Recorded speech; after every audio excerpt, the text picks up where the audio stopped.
17절, 지난주 말씀했던 그 3절 큰 구원과 연관지어서 오늘 말씀을 같이 보시면 좋겠습니다. 17절 같이 합동하겠습니다. 그러므로 그가 범사의 형제들과 같이 되심이 마땅하도다.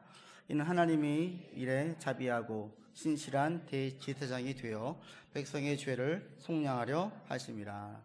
아멘. 최근 들어 정말 끔찍한 사건들이 계속 일어나고 있어요. 지난 14일에 PC방에서 살인사건이 있었죠. 자기가 동생 옆자리에서 앉아서 게임을 하고 싶다고 아르바이트생인 신모 씨에게 자리에 있는 담배꽁초를 빨리 치워달라고 했는데 화장실 다녀온 사이에도 치워져 있지 않아가지고 화가 났다고, 게임 좀 하다가 중간에 가겠다고 해서 게임이 환불해달라고 하니까 자기 생각할 때 1,000원을 못 받은 거예요. 그래서 자기가 억울하고 분해가지고 죽여야겠다는 생각이 들었대요. 그리고 이걸 정말 실행에 옮겨가지고 죽였어요. 나중에 담당 의료진들이 그 피해자의 상처를 보고 추측하기를 이것은 뿌리 깊은 원한 관계다라고 생각을 했어요. 근데 알고 보니까 몇 시간 전까지 전혀 알지 못했던 생면부지의 사람이었고 우발적인 범죄였고, 그리고 이 범죄의 동기가 게임비 1,000원 때문이었다라는 거죠. 이 사실이 대단히 충격적이었습니다.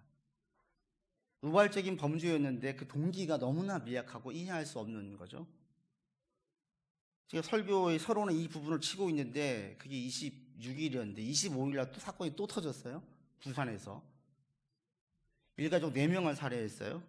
용의자로 주목되는 남성도 같은 곳에서 숨진 채 발견됐습니다.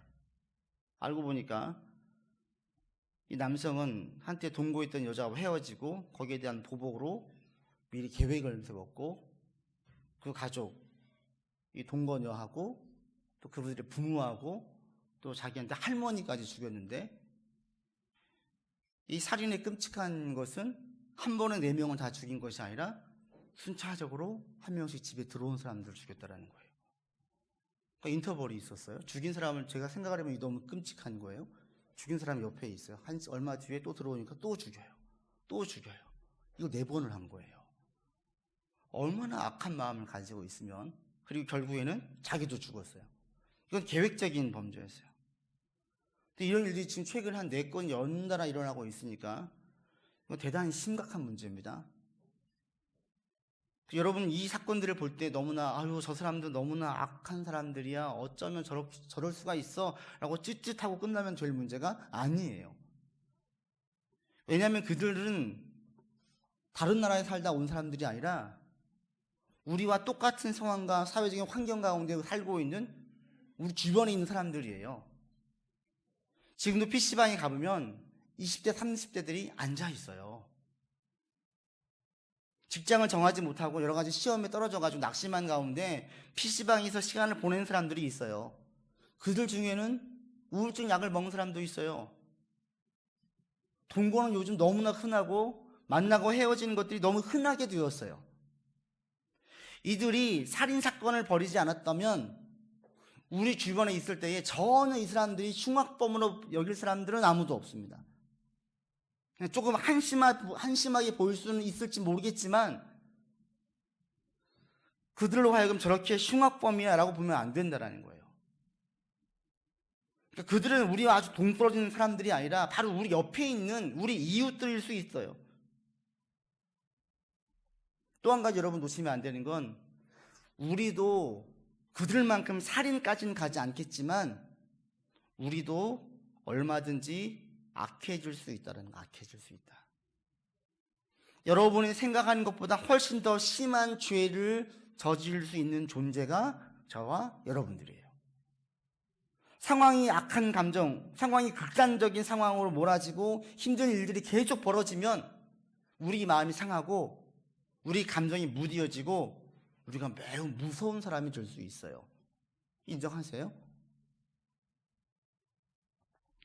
그 빅터 프랭클이 쓴 죽음의 수용소나 랭던 길키가 쓴 산둥 수용소의 그 책들을 보면 인간이 얼마나 악해질 수 있는지를 적나라하게 보여줘요.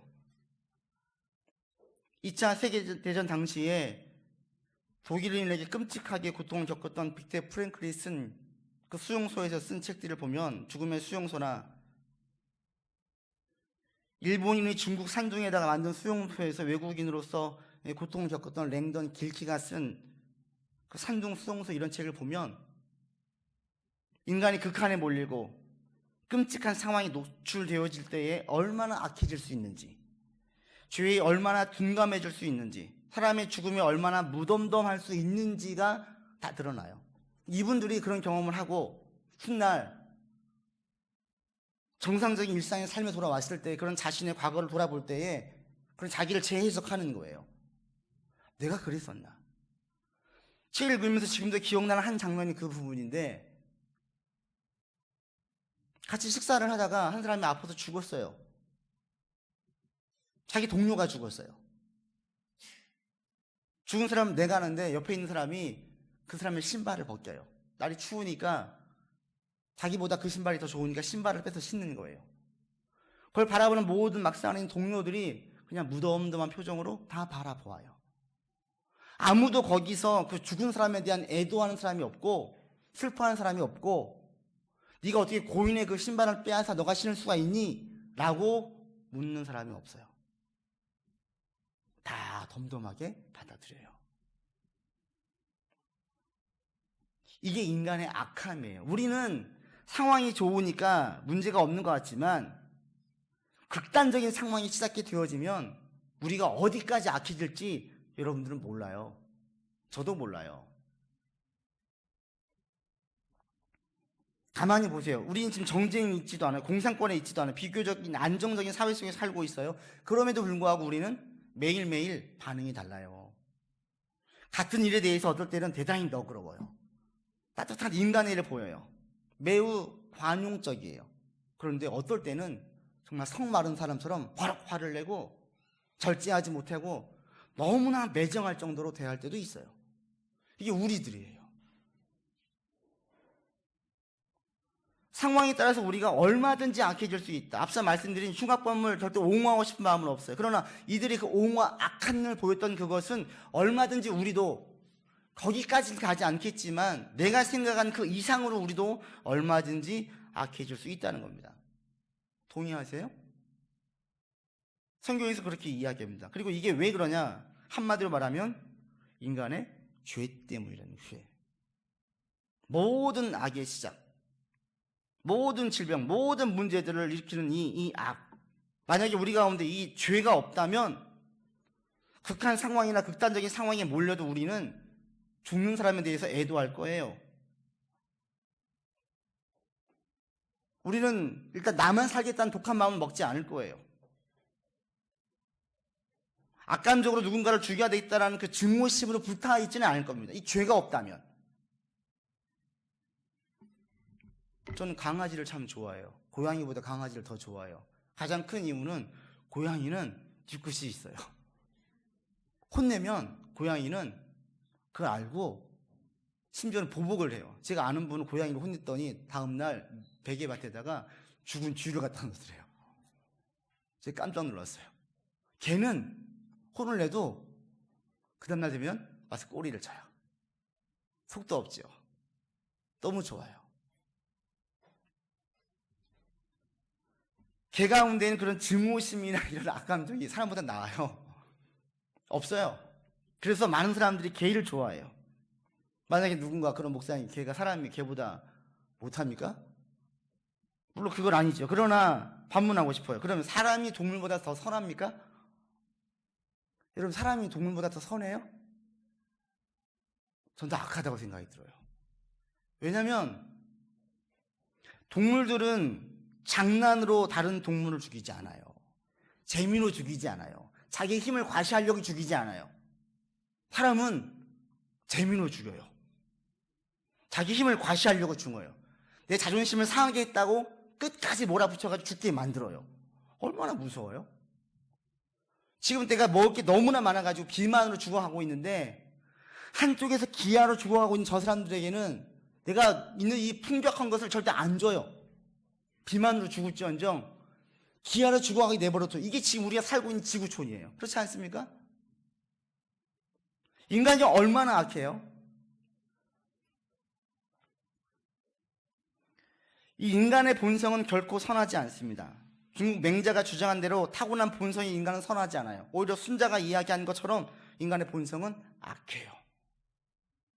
근데 무서운 게 뭐냐면 어떤 환경과 상황이 되어지면 이 악한 죄성이 다 드러난다라는 거죠.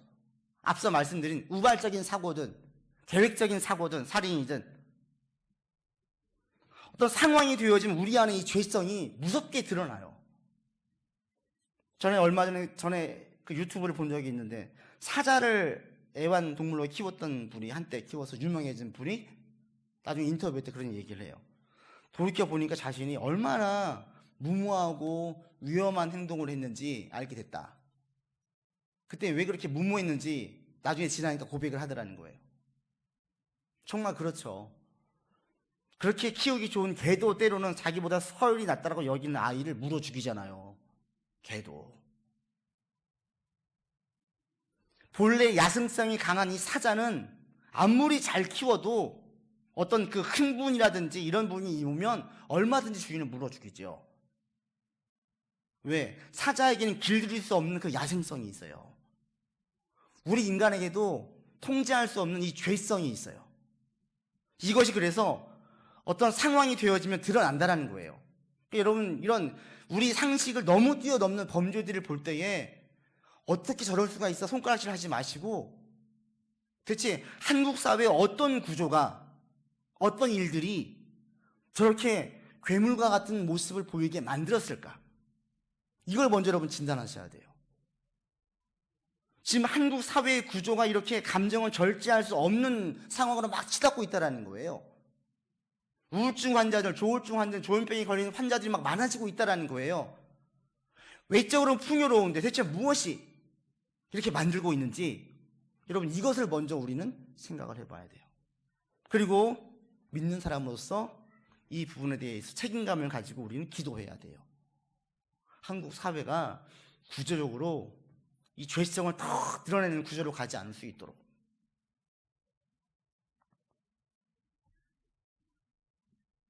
이게 우리가 가져야 될 첫 번째 그리스도인으로서 가져야 될 부분입니다.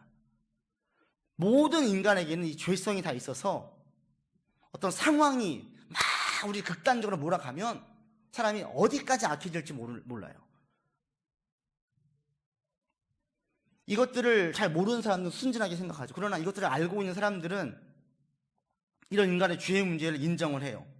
그리고 이 문제를 극복하기 위해서 여러 가지 대안을 내놓아요. 교육적으로 접근을 하고 이성으로 접근을 하고 대화로 그 사람 마음을 헤아리면 될 것이라고 이야기를 하고 또는 먹는 문제가 어렵기 때문에 경제가 해결되어지면 이 문제가 해결될 것이라고 이야기하고 어떤 분들은 과학이 발전되어지면 좋을 것이라고 이야기를 해요. 한때 세계적으로 이런 사조와 이런 기대를 가진 적이 있었습니다. 그게 언제냐면 18세기 후반부터 19세기였어요. 산업혁명 이후로 경제와 의료계와 과학 등 비약적인 발전이 있자 많은 사람들이 심지어 교회에서도 설교할 때도 그랬어요. 하나님의 나라가 죽어서 가는 곳이 아니라 이 땅에 이룰 수 있다. 많은 설교자들이 그렇게 설교를 했어요. 19세기 중반까지 이것이 절정에 이르렀어요. 근데 20세기 초에 이게 완전히 깨졌어요. 왜? 세계 1차 대전이 벌어졌거든요. 사람들은 이 과학의 문명 발전이 세계 전쟁으로 갈지 몰랐어요. 그리고 세계의 전쟁이 더 큰 흉악한 무기들, 더 많은 사람들을 한 번에 죽일 수 있는 살상 무기로 갈지는 몰랐어요. 1차 세계대전이 수습되어진 다음에 또 많은 사람들이 기대했어요. 이제 그 큰 전쟁을 겪었으니 다시는 그런 실수를 하지 않겠지. 그런데 불과 30년도 채 되기 전에 다시 한번 큰 전쟁이 또 있었어요. 2차 세계대전이 벌어졌어요. 그리고 그 뒤로는 어느 누구도 이 지구의 미래를 희망적이거나 낙관적으로 바라보지 않아요. 오늘 여러분 세계를 보세요. 좀 위태위태하지 않으세요? 과거에 그렇게 크게 경계에 있었던 그 국수주의적인 모습이 지금 다시 보이고 있어요. 강대국들을 중심으로. 1차, 2차 세계대전을 다 겪었던 로이드 존스 목사님 이렇게 말합니다. 많은 사람은 정치활동이나 교육이나 서로 알아가려는 노력을 통해 가지고 문제를 해결할 수 있고 전쟁을 종식할 수 있을 것이라고, 그리고 함께 행복할 것이라고 얘기했죠. 유례 없는 변형기를 누릴 것이라고 믿었습니다. 그러나 그런 날은 오지 않았습니다. 제가 볼 때 앞으로도 오지 않아요. 전제가 인간의 죄성을 교육이나 과학이나 이성이나 정치로 풀어가려고 하는 한 이 지구촌의 세계에는 희망이 없어요. 왜? 이 문제로 죄성은 해결되어지지 않기 때문에 그래요. 이 부분들 우리가 깊이 묵상하고 나면, 그래서 우리가 믿는 오직 이 죄성은 뭘로 해결되어져요? 예수의 보혈로 해결되어진다는 이 사실이 우리에게는 엄청나게 큰 소식이에요. 오늘 읽었던 17절 다시 한번 읽어보죠. 같이 보겠습니다. 그러므로 그가 범사의 형제들과 같이 되심이 마땅하도다. 이는 하나님의 일에 자비하고 신실한 대제사장이 되어 백성의 죄를 속량하라 하심이라. 예수님 십자가 지신 사건이 가장 큰 이유가 무엇 때문이라고요? 우리의 죄를 속량하려고, 인간의 죄성을 회복시키려고, 죄성이 해결될 수 있는 유일한 길을 십자가로 얘기해요. 이 죄성이 얼마나 무서운 줄 우리가 인식을 하고, 이 죄성 극복하는 것이 사회적으로, 과학적으로, 교육적으로 불가능하다는 것을 인지를 하고 나면, 인정을 하고 나면 그때 이 십자가가 귀한 거예요.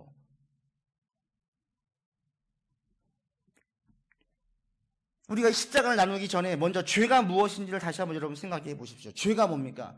성경에서 말하는 죄는, 죄의 출발을 뭘로 보냐면 하나님과의 관계가 틀어진 결과물로 죄를 보아요. 하나님 맨 처음에 아담과 하와를 지었을 때 아담과 하와에게는 죄성이 없었어요. 증오심이 없었어요. 분노가 없었어요. 다툼이 없었어요. 이기적인 마음이 없었어요. 파괴적인 모습은 없었어요.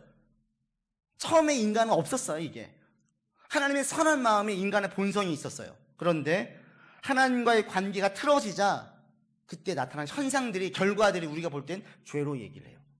그러니까 모든 죄의 출발은 하나님과의 관계 틀어짐으로 보아요. 그러니까 하나님은 죄를 창조하신 분이 아니에요. 하나님 지구를 창조하실 때에 죄를 만드시지 않았어요. 그럼 죄는 뭡니까? 그 비유를 들면 건물의 그림자와 같다고 이야기해요.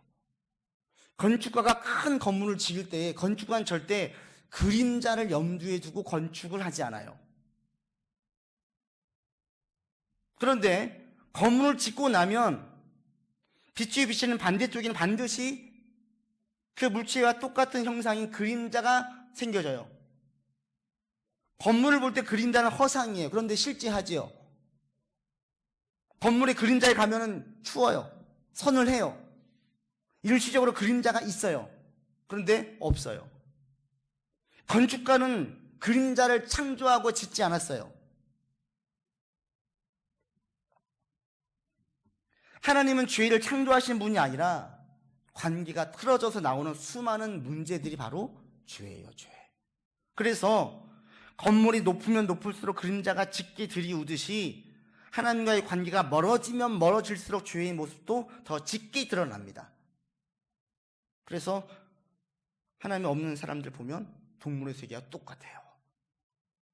힘 있는 사람들은 안에 여러 명 취하고, 힘 있는 사람이 말이 곧 법이 되어서 자기 마음대로 해요.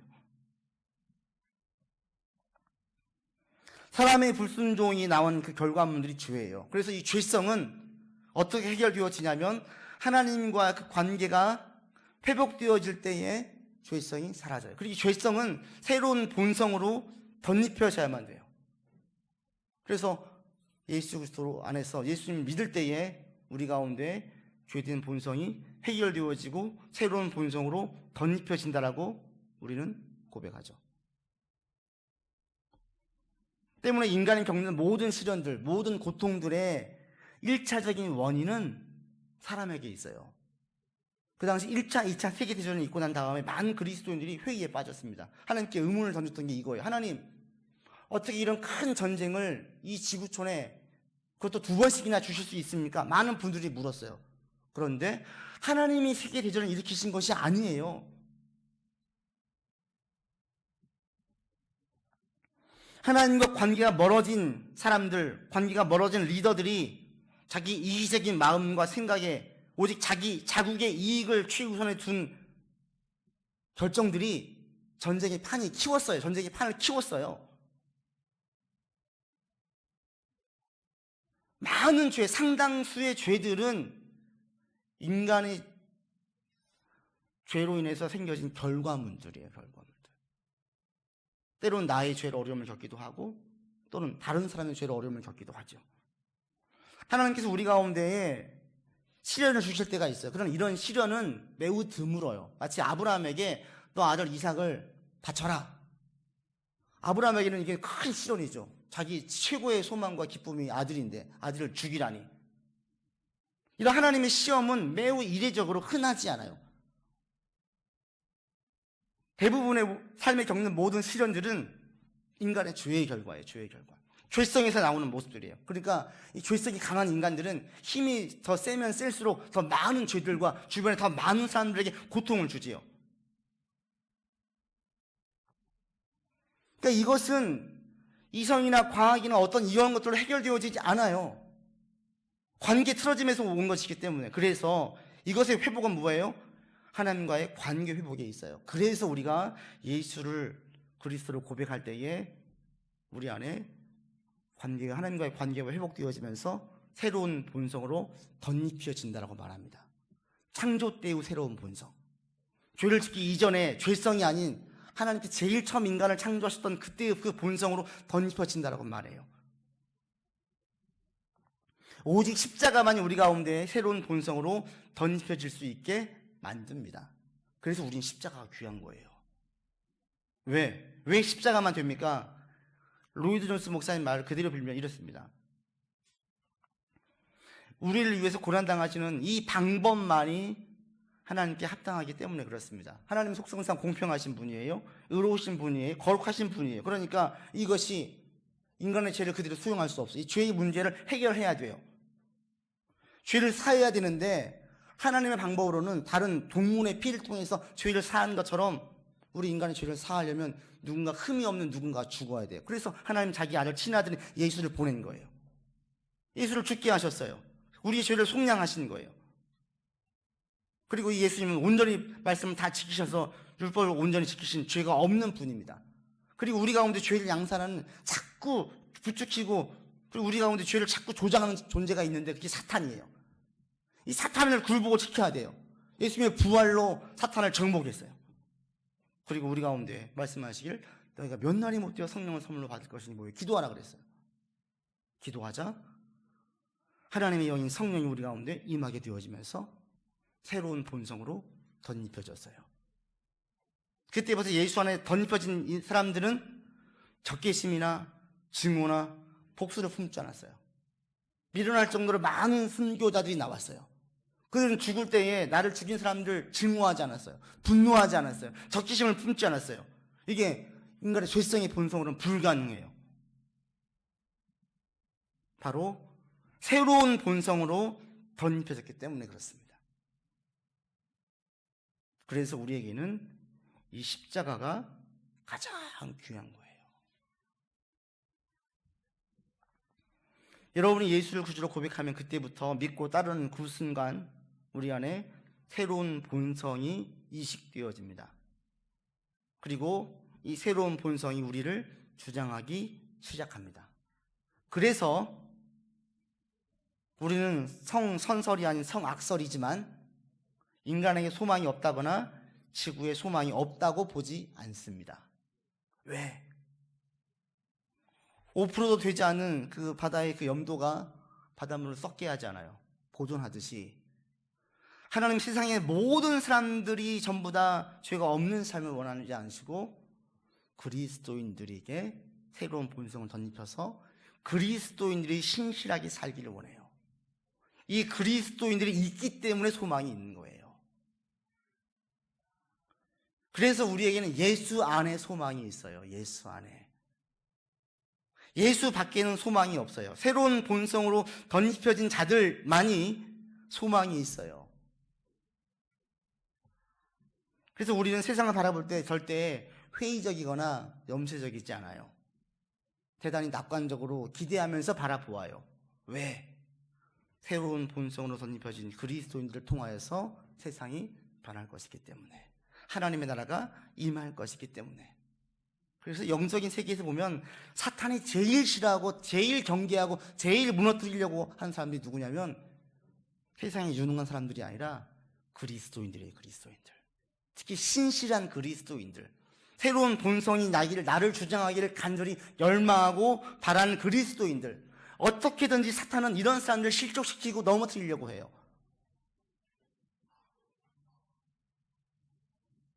우리가 가장 깨어있고 우리가 가장 신경 써야 될 부분이, 그래서 새로운 본성을 덧입혀진 우리가 하나님의 사람, 성령의 사람이 되려고 애를 쓰는 겁니다. 먹고 사는 문제 중요하죠. 해결해야 돼요. 먹고 사는 문제가 해결되어지지 않으면 씨름하게 되고 근심하게 되어지고 우리로 하여금 더 죄 짓기 쉽게 만들어요. 해결해야 돼요. 그러나 이보다 더 큰 문제로 여겨야 될 게 뭐냐면, 내가 신실한 그리스도인으로 살려고 애를 쓰셔야 돼요. 누차 그래서 말씀을 드리지만, 말씀과 기도가, 여러분 단순한 이 말씀과 기도라는 원리가 여러분 중심에 딱 자리를 잡고 있으셔야 돼요. 해서 내가 먼저 새로운 본성으로 나를 주장해야 되고, 이것이 내 가운데 하나님의 나라가 가득 임하고, 이 임한 하나님의 나라가 점점 확장되어지게 만들어야 돼요. 여러분이 예수님 믿고 따라가는 순간 새로운 본성이 덧입혀집니다. 그리고 그때부터 우리 가운데 치열한 영적인 싸움이 있습니다. 지난 한 주간도 우리가 우리의 죄성 때문에 넘어진 사람들, 무너진 사람들 있어요. 여러분들도 그럴 수 있습니다. 여러분 스스로에게 실망했을 수도 있어요. 남에게 말하기 참 아프고 그런 많은 죄를 저질렀을 수도 있어요. 그럼에도 불구하고 여러분에게는 소망이 있어요. 왜? 새로운 본성이 내 안에 이식되어졌기 때문에. 새로운 본성이 없는 게 아니에요. 계속 내 안에서 싸우는 거예요. 싸우는 거. 이 우리만 싸우는 게 아니라 바울도 싸웠어요. 로마서에 보면 바울이 똑같이 얘기를 하죠. 나는 내가 하는 일을 도저히 이해를 못하겠대요. 이 표준 세번역으로 된 것을 설명을 드리면 로마서 7장에서 바울이 이렇게 얘기합니다.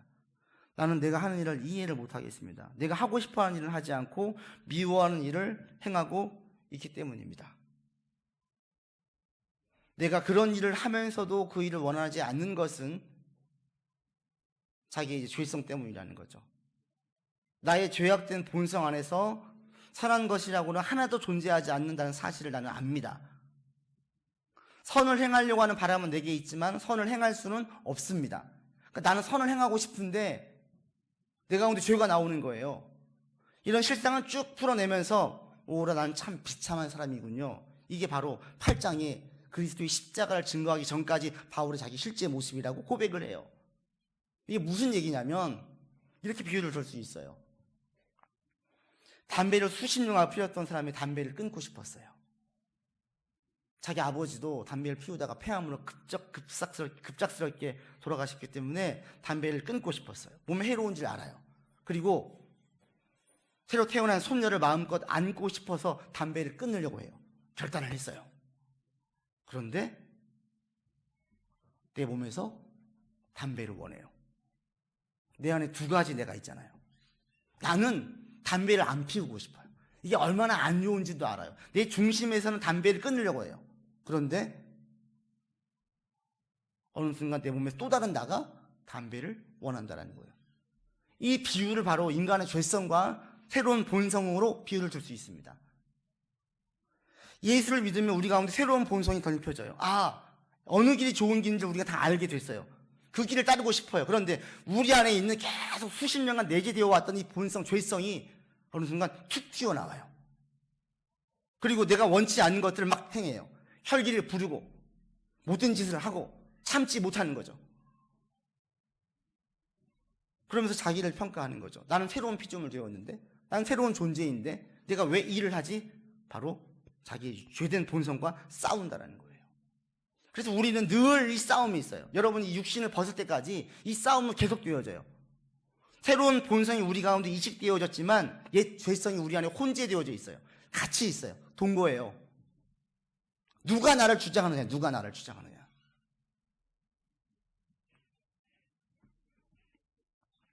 새로운 본성이 여러분들 주장할 수 있기를 바랍니다.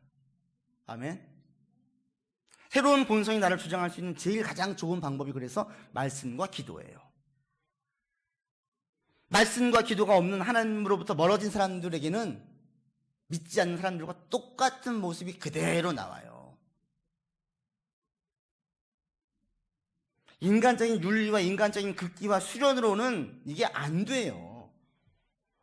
아무리 비우려고 해보세요. 이 죄성이 있는데 비워집니까?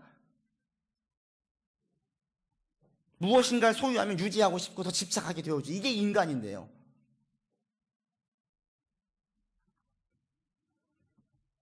지난 한 주간 여러분 삶이 어땠습니까? 어떤 분들은 넘어졌을 수도 있고 자기 스스로에게 실망을 크게 했을 수도 있습니다. 그럼에도 불구하고 우리 여러분에게만 소망이 있음을 아시기 바랍니다. 예수를 믿는 나에게 소망이 있어요. 그리고 여러분 자신에게 실망해도 예수 믿으면서 내 안에 있는 새로운 본성은 사라지지 않아요. 여전히 나는 하나님의 자녀예요. 그래서 우리는 그 자리에서 다시 시작하면 돼요. 주님 손 붙잡고 다시 시작하면 돼요. 여러분들이 옛 본성이 아닌 새로운 본성의 이끌림을 받아서 살아나가려고 애를 쓰는 여러분 되길 바랍니다. 이 부분을 가장 중요하게 여기세요. 한국 사회 어떻게 바꿀 수 있어요? 구조적으로 무엇인가 바뀌어야 되겠죠. 분명 뭔가 심각한 문제가 있으니까 이렇게 드러나요. 개선되어야 돼요. 이 부분 놓고 우리가 기도해야 돼요. 그러나 이것보다 더 중요한 게 뭐냐면 신실한 그리스도인들이 한국 교회에, 한국 사회에 많아지기를 위해서 더 힘써 기도하셔야 돼요. 왜? 아무리 사회가 무너져도 신실한 그리스도인들이 5%만 있어도, 한국 사회 인구의 5%만 있어도 이 사회는 무법천지가 되지 않아요. 신실한 그리스도인들이 있으면 그들을 통해서 동물과 같은 삶을 사는 사람들이 양심의 가책을 느껴요. 결국 문제는 우리 그리스도인에게 있어요. 세상을 향해서 욕하지 마시고 비판하지 마시고 내가 먼저 그리스도인으로서 서려고 애를 쓰실 수 있기를 바랍니다. 내가 서고 우리 샬롬의 식구들이 다 서면, 또 한국에 그렇게 많은 교인들이 있는데 이 사람들이 다 서면 한국 사회는 절대 무너지지 않고요, 하나님의 나라가 임해요. 왜 임하지 않냐?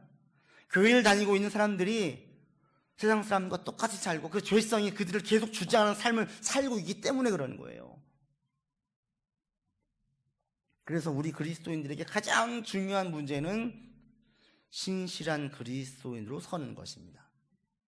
여러분, 이번 한 주간 성령에 붙들릴 바 된 사람들 되기를 바랍니다. 죄성이 나를 주장하게 만들지 마시고 새로운 본성이 나를 주장하게 하세요. 그래서 바울이 얘기하죠. 우리가 그리스도 안에 있을 때에 누군지 그리스도 안에 있으면 새로운 피조물이다. 새로운 존재. 이전 것은 지나갔으니 보라 새 것이 되었다. 그리스도 안에서 여러분 완전히 새로운 존재예요. 새로운 존재.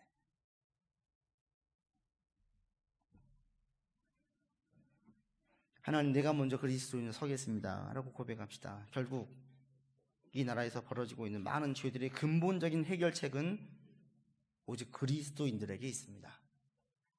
신실한 그리스도인들이 많아지면 많아질수록 이 나라는 점점 더 살기 좋은 나라가 될 것이고, 신실한 그리스도인들이 적으면 적을수록 점점 더 흉악범들이 많아질 것입니다. 여러분 안에 먼저 하나님의 나라가 임하고 여러분 삶이 새로운 하나님의 본성이 여러분을 주장할 수 있기를 바라시고요, 여러분 삶에 있는 하나님의 나라가 우리 가정으로 또 주변에 연결된 사람들에게로 계속 확장되어져 갈 수 있도록 소망하시고, 또 이것을 꿈을 꾸면서 기대하면서 힘써 살아나가는 이번 한 주간 되기를 주 이름으로 권면드립니다. 기도합시다. 하나님, 이 죄가 세상을 망쳐버렸습니다. 이 죄가 우리 인간을 망쳐버렸습니다. 인간들이 밀어내서 죄의 정의를 잘못 내리고 죄의 해결책을 잘못 찾고 있었습니다. 그러나 우리에게 알게 하신 아버지 하나님, 죄의 근본적인 해결은 하나님과의 관계에 있음을 우리로 알게 하시고 하나님과의 깊은 관계를 맺음으로 새로운 본성이, 새로운 심령이 나를 주장할 수 있도록 인도하여 주시옵소서. 먼저 내 안에 하나님의 나라가 가득하기를 원합니다. 하나님이 나를 주장하고 내가 성령의 사람이 되어서 악한 죄성이 나를 주장하지 않기를 간절히 원합니다. 이번 한 주간 주변에서 나를 흔들고 나를 시험 들게 하고 나를 극한으로 몰아갈 때에도 죄성이 드러나 나를 주장하지 않도록 하시고 오직 하나님의 영인 성령이 나를 주장할 수 있도록 인도하여 주시옵소서. 우리의 의지로, 우리의 노력으로, 우리의 수고로 되지 않기에 우리가 기도합니다. 말씀을 묵상하고 말씀을 붙들겠습니다. 이번 한 주간 성령께서 저를 주장해 주시어서 늘 말씀이 기억나게 하시고 상한 심령이 회복되어져서 은혜의 심령으로 계속되어질 수 있도록 늘 은혜의 단비를 부어 주시옵소서. 무시로 깨어 기도함으로 이번 한 주간 승리하는 자가 될 수 있도록 우리를 인도하여 주옵소서. 아버지 하나님, 우리 한국 사회를 위해 기도드립니다. 너무 심각하고 썩어가고 있습니다. 아버지, 이 한국 사회가 회복되어지기를 간절히 원하오니 세운 이 정부와 이 정권을 통하여서 많은 구조적인 악들이 개선되게 하시고 인간의 필성이 드러난 사회로 가지 아니하도록 주여 인도하여 주시옵소서. 우리 구주 예수 그리스도 이름으로 기도드립니다. 아멘.